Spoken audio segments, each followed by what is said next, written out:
6,421 total seat. अच्छा है ना, वो में 421 लोग क्वालिफाई किए, 6,000 एकदम बच चुका है।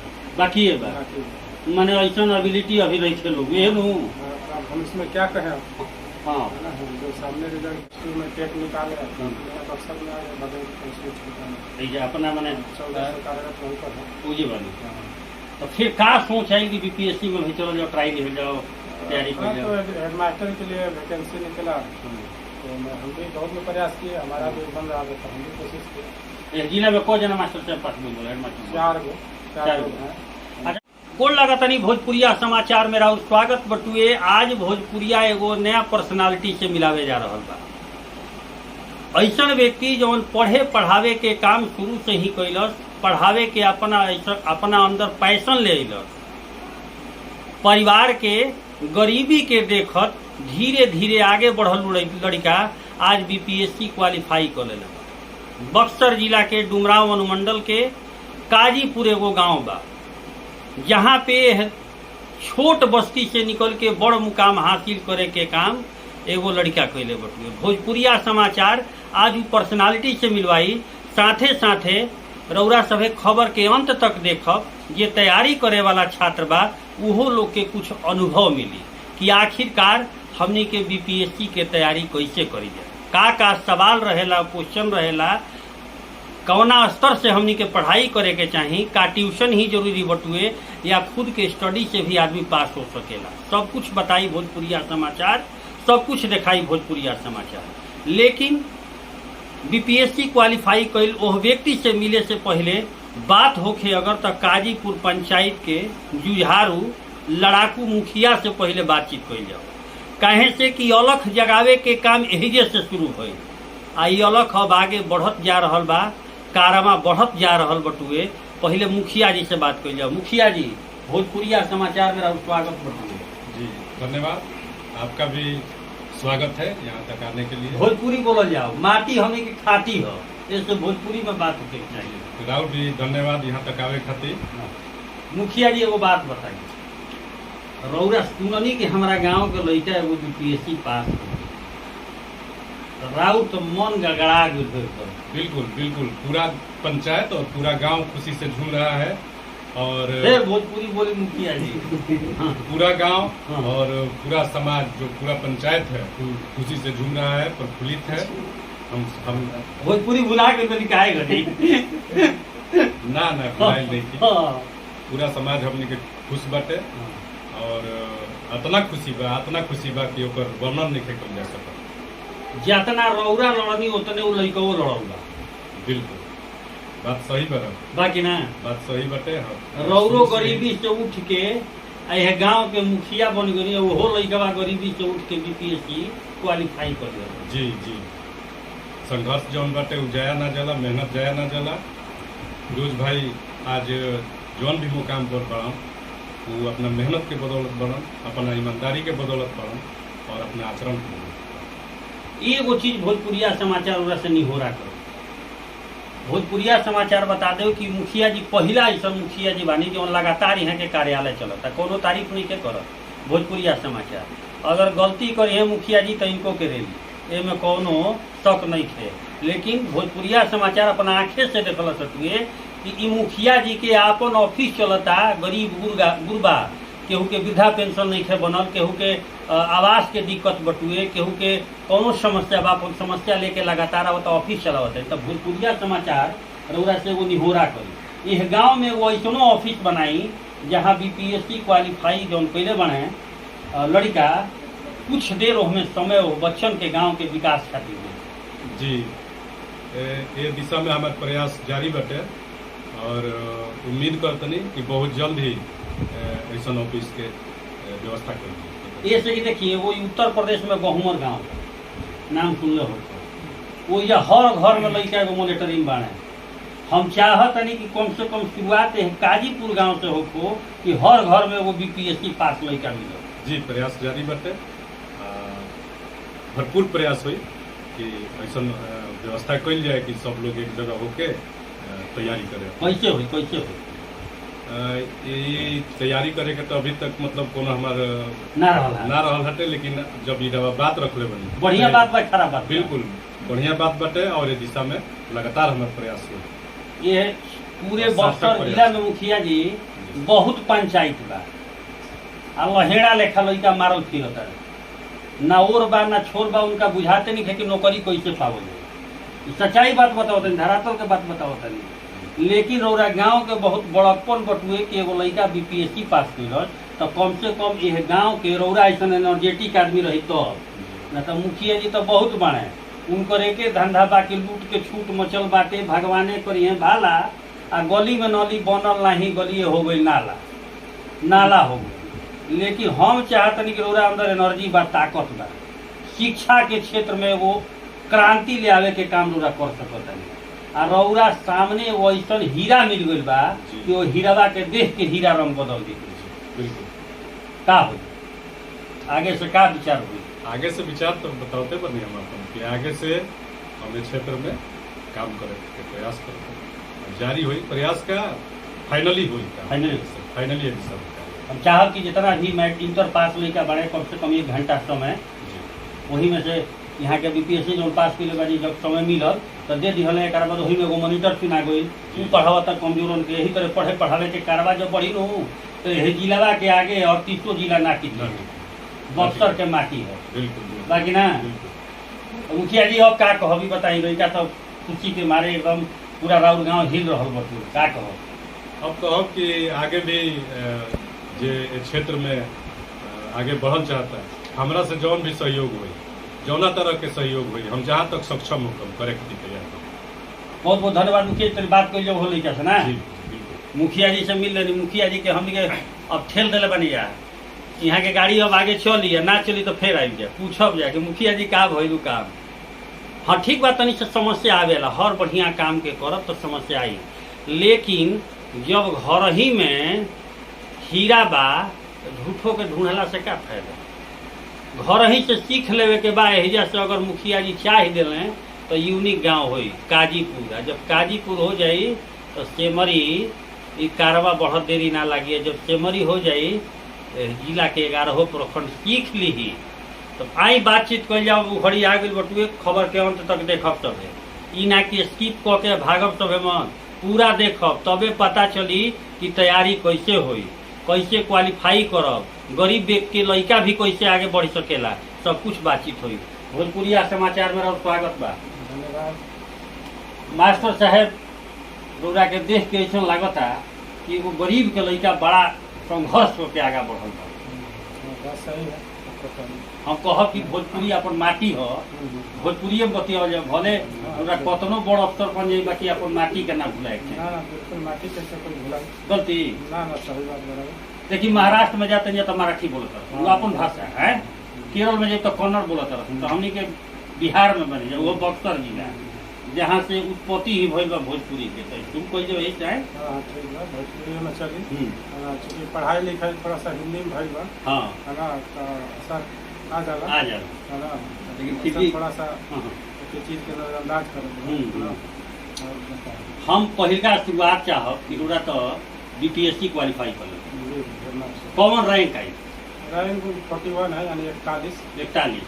टोटल कितना सीट खाली रहे बिहार में? बिहार में 6421 सीट है खाली, इसमें बीपीएससी हेड मास्टर के लिए हाई स्कूल वैकेंसी निकाली थी, इसमें 421 लोग भी क्वालिफाई किए हैं। बस हाँ, इसमें तो एक मतलब 56 सभी खाली है, लगभग 6000 टोटल रहे, 6421 टोटल सीट, अच्छा है ना, उसमें 421 लोग क्वालिफाई किए, 6000 एकदम बच चुका है, बाकी है बा बाकी मैंने ऐसा एबिलिटी अभी रही थे लोग ये नू। अब हम इसमें क्या कहें, हाँ है ना, जो सामने रिजल्ट है देख रहे हैं। तो रिजल्ट आई तो बड़ा रौरा खुशी भइल हुई कि हाँ खुशी तो भाई, ना हाँ खुशी भाई। कुछ बात रहो जीवन के कह जाओ, पहले ही शुरुआत कर जाओ कि रौरा कब भाई रही? 5 भाई मेरे बनी, हाँ। क साल से प्राइमरी स्कूल में पढ़े शुरू कर? 4 साल से। 4 साल से कहाँ जाते हैं? वही का पढ़ाई अपने यहाँ बगल में स्कूल है प्राइमरी स्कूल। सुन ली सब है, बड़का बड़का फाउंडेशन स्कूल है, बड़का बड़का अंग्रेजी स्कूल में पढ़ावतनी गांव देहात के लड़का वो सरकारी स्कूल प्राइमरी स्कूल बोरा लेके जात रही नु हाँ, तो पहले बोरे लेके ले ले। हाँ देखी बोरा लेके पढ़ली बानी यहाँ के आ बोरे पर पढ़ाई पंखा उखा रहे कि ना रहे ना पंखा कहाँ पंखों में। कभी पढ़े पड़त रहो पेड़ के नीचे। पेड़ के नीचे पढ़े के रहे सोची सीखी सब है और रौरा सब के तो कुल व्यवस्था मिलता एसी गाड़ी एसी मास्टर एसी बस आ तब रौरा सब टाइम टाइम की सीखी सब है कि कैसे आगे बढ़ल जाला। हाँ मास्टर साहब तो एजा अपन बोरा उरा लेके जात रही पढ़ाई चलत हाँ रहे पढ़ाई चलत रहो। मन लागत रहे पढ़े में हाँ मन लगा था। एजे गाँव में मास्टर साहब मारतो रहल लोग ना ना मारा कोई ना रहला लेकिन पढ़े वाला खातिर कोई दिक्कत ना रहे। पहले के मास्टर बड़ी मारी मारत रहो ना तो पढ़े वाला खातिर ना दिक्कत ना ना जे ना पढ़त रहे वो थोड़ा सा मिठास कहना क्लास तक जे पढ़नी गाँव में गाँव में 5 क्लास तक 5 तक पढ़नी एक बाद एक बाद नया भोजपुर 6 साल 6 साल तो एजा से दूरी कितना बनाया भोजपुर गाँव करीब 4 किलोमीटर कैसे जाता है साइकिल से। साइकिल से देखिए हो महत्वपूर्ण बटुए साइकिल से 5वा 6वा क्लास में साइकिल से यहाँ के गोइल बने आज झाड़ा फिरे के बाद तो मोटरसाइकिल चाहिए ई स्थिति बा ई कोनो माने गलत बात नहीं है कहत भोजपुरी समाचार सच्चाई बा धरातल के चीज बा पढ़े के जुनून कतना रहे कि साइकिल से 4 किलोमीटर तक रोज जाना और रोज आना आ तब घर पे तैयारी करना मास्टर साहब तो 7वा तक पढ़नी नया भोजपुर में वो सरकारी स्कूल हाँ, सरकारी स्कूल। अच्छा ठीक फिर उसके बाद लड़की का एग्जाम देने वाला है। अच्छा फिर बीके कॉलेज से इंटर और बीए पास किए बीके कॉलेज था। डी कहीं कॉलेज से मैंने ग्रेजुएशन भी डी के कॉलेज हाँ से बीके कॉलेज से इंटर भी बीके कॉलेज से। हाँ फिर नालंदा ओपन यूनिवर्सिटी से। अच्छा वो घड़ी घर के माली हालत कैसन रहे? माली हालत एवरेज। एवरेज। हाँ खाना पीना पढ़ाई लिखाई का बस। खर्चा वगैरह। तो बाबूजी ने कहत कि थोड़ा ही कुछ पढ़ाई जा होने कमाओ ना ना ना बाबू जी हमारे लिए बहुत मेहनत की है। हाँ, एक्स्ट्रा मेहनत किए थे अफसोस है को है नहीं। इस खुशी के मौके पर तो ये ग्रेजुएशन करिए एक बाद एक बाद MA किए। तो राउर विचार का रहे कि खाली PhD करी एम करी यह कुछ विचार रहे कि कुछ नौकरियों की तैयारी के विचार रहे BPSC हम मेंस लिखे थे पहले कहता ना कौ इसमें रहे उसमें क्या रहे 2007 में। अच्छा। 47वीं में दुर्भाग्य से उसमें सफलता ना मिली। 47वें बैच में हुई नहीं हाँ, और तो 6वां चल रहा है हाँ अभी तो कंबाइंड लिया इधर ना हाँ। ज़्यादा पढ़ा लिया। अच्छा उसके बाद इधर तो में ना भाई 47वां में फिर हम +2 में ज्वाइन किए। मास्टर मैंने बीएड कोई नहीं बीएड के बाद टेट कोई नहीं टेट की। टेट कहाँ से कोई नहीं टेट यहीं बिहार से बिहार से बीएड कहाँ से कोई नहीं BEd किया हुआ यूनिवर्सिटी फैजाबाद से। फैजाबाद तो कौ साल का कोर्स रहे रहो 1 साल का 1 साल 2007 में। एक बार ज्वाइन कर लेनी कहाँ ज्वाइन करनी पहल का ज्वाइनिंग पहले का ज्वाइनिंग सिवान रहा। मास्टरी में अच्छा। 6 महीना के बाद फिर हाजीपुर चला गया। अच्छा फिर +2 में टेट निकाले मेरा बक्सर में आ गया बगल में ये अपना मैंने 14 से कार्यरत वहीं पर है। पूजे बनी तो फिर का सोच है कि BPSC में भी चलो जाओ ट्राई कर जाओ तैयारी हाँ, कर तो जाओ हेडमास्टर के लिए वैकेंसी निकला तो हम भी बहुत में प्रयास किए हमारा भी बन रहा था तो हम भी कोशिश किए। एक जिला में को जना मास्टर से पास बोल बोला हेडमास्टर 4 गो चार गो। हैं। अच्छा ई सुने में वाला कि हेडमास्टर जे ई BPSC क्वालिफाई करबे करे के DPO बनावल जाए DO बनावल जाए ऐसा सुनने में आ रहा आप कहाँ तक आगे राज्य सरकार के ऊपर है। है ना राज्य सरकारी स्कूल का डिसीजन अगर ओरा के DO बना दिया और जिला शिक्षा पदाधिकारी तो का परिवर्तन करो अपनी जिम्मेदारी निभाया जाए है ना जो अच्छा से अच्छा हो सके राज्य के लिए जैसे कि सरकारी स्कूल के हालत देखते हैं ना तो है मालूम है कोई स्कूल में है। नहीं। फिर भी हम लोग कोशिश कर रहे हैं बेहतर हो सके स्कूल का सिस्टम। हम चाहब के हिसाब से प्रयास किया जाएगा। हम चाहब कि भोजपुरिया समाचार के दर्शक लोग के वही बताई कि कौना तरीका से BPSC के लड़का तैयारी करता कब से करता कौना कौना क्लास तक के उन लोग के क्वेश्चन आ सकेला ई जानल चाहता है। सबसे पहले तो जो आप परीक्षा दे रहे हैं तो परीक्षा देवे के मन भोजपुरी आप बोलने हाँ। रहे हैं तो चूँकि हमारे शिक्षा दीक्षा हिंदी में हुई तो हाँ। ऐसा उधर जा रहा है हाँ कोनो बात इसके नहीं लिए माफी चाहते हैं हाँ, तो ऐसा बा कि सबसे पहले कौन एग्जाम हम देते नहीं हम्म, उस पर फोकस करेंगे अच्छा उस पर ध्यान देंगे वो सिलेबस के देखते हुए तैयारी करेंगे लगन से है ना। BPSC के बताइए और आपन बताइए कि कैसे तैयारी का करेंगे कब से करे तैयारी तो कम से कम ग्रेजुएशन कर लीजिए हाँ। ना। अगर ये तैयारी कोई और पहले से करना चाहता है हाँ। तो इंटर कैला के बाद भी प्रयास कर सकेला, साइड से हाँ। मौका मिलेगा। हाँ। और ग्रेजुएशन के बाद खुले अपना उस पर ध्यान दें तो 1 से 2 साल काफी हाँ। पढ़ने के लिए, बस पढ़ने वाले के लिए क घंटा मेहनत करे पूरे करे खातिर? 6-7 से 8 घंटा 8 घंटा। अगर ध्यान से किया जाए ना, बढ़िया से पढ़ल जाए हाँ। तो 8 घंटा काफी। काफी बा। ओकरा में का आवेला अधिकतर क्वेश्चन? अधिकतर क्वेश्चन का चीज तो जीके का क्वेश्चन पूछेला पीटी में होकर, मेंस का अलग सिलेबस बस है। तो देखते हैं तैयारी करते हैं। और कहीं पर ट्यूशन उशन ले नहीं? ना ट्यूशन उसन तक कहीं नहीं मिलेगा, हाँ। सेल्फ स्टडी बस है। खुदे से पढ़ लेबे नहीं? हाँ। ई कैसे? यूट्यूब से कुछ सहयोग मिला। यूट्यूब के हाँ, शिक्षक उस पर पढ़ाते हैं ट्यूशन। ध्यान दी सब है। महत्वपूर्ण बात ही हो बटू यूट्यूब से, यूट्यूब पे भोजपुरी गाना सुनला से ना होई। यूट्यूब पर जाई, बढ़िया बढ़िया लेक्चरर प्रोफेसर के देखी, रौरो अधिकारी अफसर बन सकीला। ई सब सीख मिल रहा बटू आज सब कुछ बता रहा बा। भोजपुरिया समाचार देख सकीला कि एगो मास्टर साहेब मास्टरी करते करते आज स्थिति बा कि राज्य सरकार डीपीओ या डीओ बना दी। ये तो आवे वाला समय बताई, लेकिन यहाँ के बीपीएससी क्वालिफाई कर चुकल बनी। हाँ, तो सर जी बताइए कि तो यूट्यूब से तैयारी करी थी? सेल्फ स्टडी भी किया अपना बुक वगैरह से, जो मेरे पास अवेलेबल था। कौन कौन बुक रहे? बुक था मेरे पास, पुरानी किताबें थी पहले से, जो बीपीएससी हम लिखे थे ना, उसका सहयोग लिए। लूसेंट भी पढ़ा ये है। लूसेंट बड़ा लोग नाम लेवल ही कहें? लूसेंट में थोड़ा सा अच्छा से संक्षेप में बहुत सारी बातें हैं, मैंने कम समय में उसको दोहराया जा सकता है, रिविजन किया जा सकता है। तो जिसके पास समय कम होला तो ज़्यादा कोशिश कर लूसेंट से एक बार रिवीजन कर दी, ताकि दिमाग में बात आ जाए, हाँ। कम समय में हम अच्छा कर सकें। हाँ। और अब बेहतर करे खातिर तो मतलब पूरा बढ़िया से और सब प्रकाशन के बुक, स्कॉलर के बुक पढ़े तो पढ़े बिना पढ़े ना हो। रोज साथे कितना मास्टर साहब जान पहचान के भर रहे हैं? तो बहुत लोग भर ले रहा है, अंदाजा? कम से कम 1 दर्जन 12-14 लोग थे। एको जना भइले कि ना? जाने वाला में तो कोई ना भरे। ये बोल रहे छोड़ के हाँ। हैं? लेकिन बहुत लोग हुए हैं तो उ सुने नहीं कि उ लोग हल्का में लेते हैं परीक्षा के? हाँ, कुछ लोग का हल्का मिलत रहा क्या है। कहो? लोग के दिमाग में रहे कि वो हेडमास्टर ही क्या करेगा बा, 2-4 दिन रहे तो पढ़ के दे। 2-4 दिन पढ़ के दे हाँ, दो। लास्ट में पढ़ लिया। अच्छा।